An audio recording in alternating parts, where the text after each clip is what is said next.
Ivan, anong report yung natanggap nila at sino daw ba yung pasimuno ng gulo sa rally kahapon dyan sa Maynila? Ella, ayon sa panayam natin kanina kay Manila Mayor Isko Moreno, maaaring isang abogado at dating politiko na may Filipino-Chinese financer ang nasa likod ng pagbabayad sa mga kabataang nagsimula ng gulo sa isinagawang rally kahapon, September 21.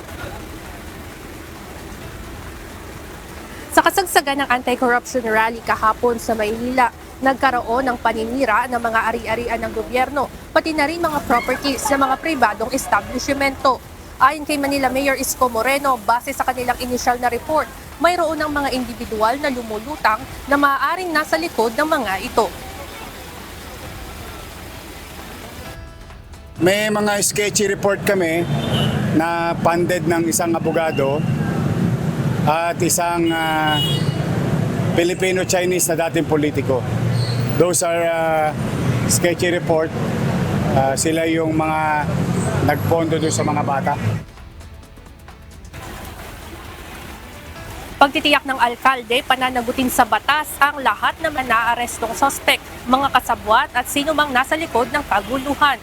Ayon naman sa Manila Police District, iimbestigahan nila ang mga naturang impormasyon patungkol sa mga mastermind ng paggulo. Samantala, patuloy namang nakabantay ang ilang pamilya at kaanak ng mga naarestong individual sa labas ng Manila Police District.